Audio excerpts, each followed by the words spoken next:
You're listening to the Nature Talks podcast, a podcast about education and connecting learners of all ages with the outdoors and nature. My name is Kevin O'Shea and I'm your host. I'm an early years educator with a passion for connecting kids and adults with the outdoors. I'm a passionate naturalist who spends as much time as I can exploring nature, learning about plants, birds, and bugs, and then sharing my amazing experiences with others. In each episode of the Nature Talks podcast, we'll have conversations with people making education connections with students and nature. More than any other time in history, we need to be sparking a passion for conservation and sustainability with the young and old alike. And in this podcast, we'll talk to educators, students, scientists, and citizens making a difference in the world today. Sit back and get ready to learn something new and exciting about nature education. Well, hey there, folks, and welcome to episode number 20 of the Nature Talks podcast. It's been more than a hot minute, everyone. That's right. I'm back with episode 20, another episode of the Nature Talks podcast, of the Environmental Education podcast. And this episode is just I, your host, Kevin O'Shea, and I'm back to just kind of reintroduce myself, let you know what's happening, what's been up with me over the past year and change. The last time I uploaded an episode was February 25th of 2023, and now I'm recording this the last weekend of March 2024. So it's been more than a year. The last episode 19, I chatted with Kenny Peavy, friend of the show. Kenny Peavy from Green School Bali, all about taking action. Now, where have I been? What has been going on? A lot of things have been going on. A quick little update. The last time I recorded an episode, I was living in Shenzhen, China, based in China. The world was starting to normalize after the COVID epidemic. China was opening up and normalizing. Well, after 6 years in China, we decided it was time for a change. So my family and I, we made the decision to leave and move to Malaysia. So, of course, in between, we had a wonderful summer in both Japan and Canada. Of course, my spouse is Japanese, and I spent a lot of my formative adult years living in Japan, a country I love so much, my second home. And then, of course, we got to go to Canada for the first time in 3 years, and that was fantastic to catch up with family and friends. But... actually. I don't know why I said but. Then we made our move to Penang, Malaysia, where I am now a teacher at the International School of Penang, Uplands, which is a cool little school steeped with a lot of tradition. The school will have its 70th birthday next year, and it is located in the hills of Batu Ferringhi and Penang, Malaysia. And if you guys have never been to Penang, I have to admit I did not know where it was. It is a kind of a vacation tourist island that is kind of in the northwestern part of the peninsula, the Malaysian peninsula.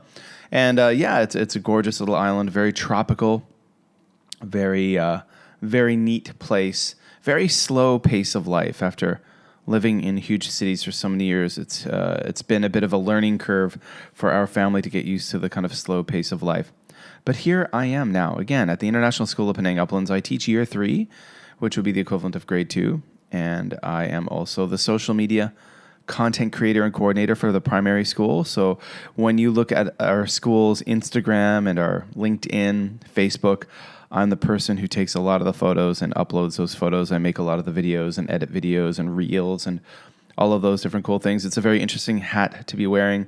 It's very interesting to be a professional content creator in that respect, and a professional social media person. Of course, my main role is teaching, and I also have been doing a lot of sustainability work and a lot of gardening, and that's been a big thing for me, is how I have been really free to let my hair loose, let myself loose, let my hair down. I'm really having trouble with analogies today. I don't have much hair to let down, but I've been allowed to let down the little hair that I have. And I've been having a lot of fun with gardening. So that's kind of what I want to talk about. And I want to talk about what I've been doing and then where we're going with this podcast. And we are going to be going places. So first of all, once I got to Malaysia, we did the settling in, and I got settled in at the International School of Penang. One thing I learned was that I was able to scratch my gardening itch.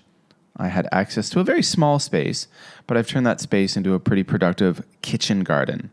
I was calling it food garden for quite some time, but a lot of people seem to refer to them as kitchen gardens. And what I wanted to do was grow food specifically, and that tends to be the thing that I do want to grow. Because when I'm growing food, I can make so many direct connections with students when it comes to so many different topics about sustainability, climate action.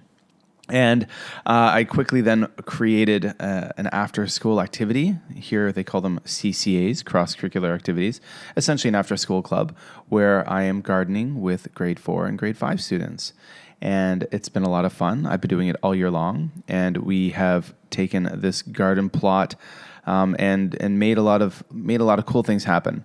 So one neat thing at the International School of Penang Uplands is that we have a food technology program, and there's an outdoor kitchen classroom next to the garden, and all classes in primary have one food technology class a week all year long, and it's connected with STEM. And we have a wonderful teacher who has been there for quite some time and does really incredible things of teaching the kids a lot of cooking skills that are always connected with their units of inquiry. And we've been able to utilize the kitchen garden and use a lot of the herbs and different things that we've been growing in that garden in the food tech class, which has been great. One thing that also I consider a great feather in my cap, and I was very excited to hear, is that the kitchen staff in our cafeteria the cooks have been coming to harvest different herbs that we've been growing in the kitchen garden to use in the dishes that they're serving to the children. And I've been very proud of this. I've been teaching the children a lot of organic methods. Everything is 100% organic. Everything we're doing. When we enrich the soil, we're using organic processes. When we're fighting any pests, we're using organic treatments such as neem oil. Now, the neem oil that I'm using, which is incredible, was actually harvested here on Penang Island by another teacher at the school whose family owns a farm, and they have some neem trees growing, and she actually was able to get the neem oil from the neem trees on Penang Island and give me some of that neem oil, which is very potent organic material that you have to really water down, very much so. I think it's about 5 milliliters per 1 liter of water is what you use. And that's a mixture that's great for combating most pests. It's really, but ironically enough, I haven't dealt with many insect pests. When I was growing basil was amazing. I've never had so much success in my entire gardening life growing basil as I did here. And there were seeds that I had brought with me from Japan, sweet basil seeds from Daiso. And we grew like almost an entire garden bed of basil. And it was just the most amazing, robust, fragrant, delicious, sweet basil. And it didn't get attacked by pests really until near the end of its life cycle when basil lacewings started to appear, and now, they were appearing in droves, and it's an insect that I had never seen before.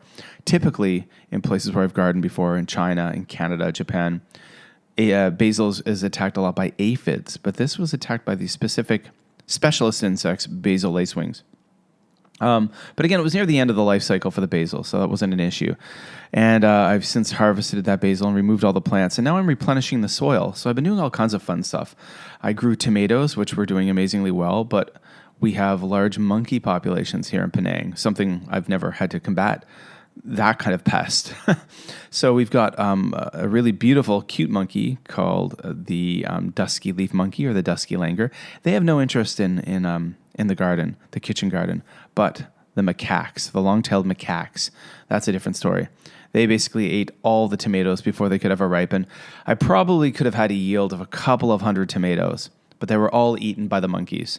And because, of course, monkeys don't have the enzymes to break down ripe food, they eat fruit before it's ripe. So they were eating all the tomatoes while they were still green. So, you live, you learn. I'm not sure moving forward where I'm going to go with tomatoes. I think you would really need to have them within a greenhouse. But even then, if it's not a sturdy greenhouse, the monkeys would be able to break in and wreak havoc, so to speak. At the moment, I have we're kind of spring break as I record this, and we're between kind of planting seasons. I have a new crop of gardening students coming in a couple of weeks. And what I decided to do in some of the garden beds that were maybe a bit depleted of nutrients, where I was growing the basil and where I was growing the tomatoes, I planted cover crop. and I was teaching the kids about the importance of cover crop. So I planted sweet buckwheat in one garden bed, and these are pretty big garden beds. They're about 1 meter by about 4 meters. And I planted it with sweet buckwheat, which is a traditional cover crop in Japan.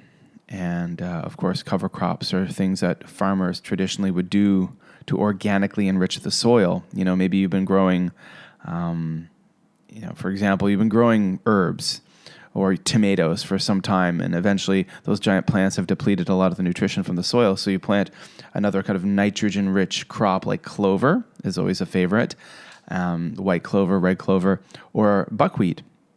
And that has a few purposes. Number one, looks good. Number two, if it's buckwheat, you can harvest the seeds to make something like soba noodles, Japanese-style soba noodles. They're great for pollinators. They have a lot of beautiful flowers, the buckwheat. They basically go from seed to flower in about 40 days, so that you get a lot of bees around. And right now when I'm at the garden, the kitchen garden, I can see lots of stingless bees and different types of pollinators really enjoying the flowers. But then I can chop it all up before things go to seed, and then mulch it into the soil, and that's a really dense, nitrogen-rich source of nutrition for the soil. I also then mix in some coffee grounds from the school cafeteria. I mix in, they produce a lot of coffee grounds every day. Eggshells.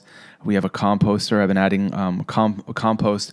Our composter hadn't been tended to for a while, so it was filled with beetle larvae and beetle frass, the beetle poo. So I was mixing a lot of the beetle poo and stuff also into the garden, really enriching nutritious stuff. So as when I finish recording this today, I'm actually going to be going to check on the kitchen garden. We are in the middle of our spring break, but today is a day where our school gardeners are off on Sundays, so I need to go and water things and just check things out and see how things are going. So that's what I've been up to. I've also been doing a lot of podcasting, but of course not with the Nature Talks podcast. I do have a lot of other podcasts I do. One is very unrelated to education. My kind of most popular podcast is called the Just Japan podcast, in which I interview a lot of different people who live in Japan doing fascinating things. And one episode I think that you guys would all, if you're listening to the Nature Talks podcast, I think you would be very interested in listening to an episode of the Just Japan podcast where I interview J.J. Walsh, Joy Jarman Walsh, who is a sustainability guru, expert, consultant, who is based in Hiroshima, Japan. And I'll put a link below in the show notes. So Just Japan podcast, episode 212, called Travel and Sustainability in Japan. And when I read the blurb for you, it says, my description of the show was Kevin chats with Hiroshima-based sustainable travel consultant J.J. Walsh in this episode. Joy has lived in Japan since the 1990s, is an entrepreneur, content creator, consultant, and very inspirational person. She helps businesses as well as individuals lead more sustainable lives in Japan. And we talked about her Japan origin story and the Seek Sustainable Japan podcast. So she has an incredible podcast called the Seek Sustainable Japan podcast, where she chats with change makers all around Japan and outside of Japan, but who have an influence in Japan. People who are trying to revitalize dying communities by renovating homes. People who are trying to revitalize dying communities by bringing tourism to those communities. And it's a huge problem in Japan, but also, of course, in parts around the world. Rural Canada, where I'm from, the small towns are shrinking, and they need to be revitalized. So she also talks about other sustainability projects and ideas. She interviews a lot of people who have moved to Japan, foreigners who've bought old abandoned farms and have become organic farmers, Japanese people who are leaving the hustle and bustle of the big cities and moving to the countryside to start the slow lives and get into farming and organic things. So people who are starting sustainable tourism companies. There's a lot of amazing stuff in her podcast.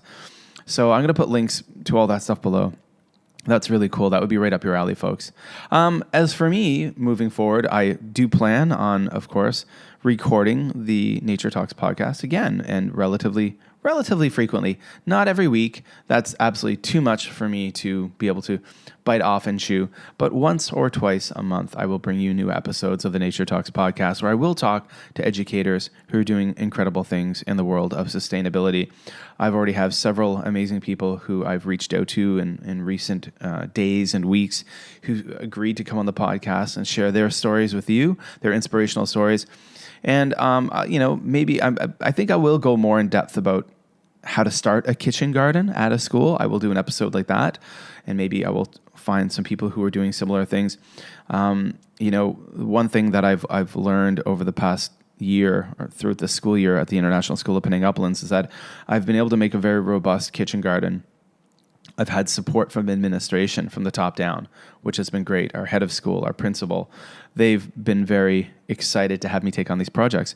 But I've also had our maintenance team. I've had people from facilities who are very on board and encouraging me. I mean, our manager of facilities had our maintenance staff build 2 cement and brick planters, in-ground planters for me, which now I have 4 in-ground planters, which are quite large.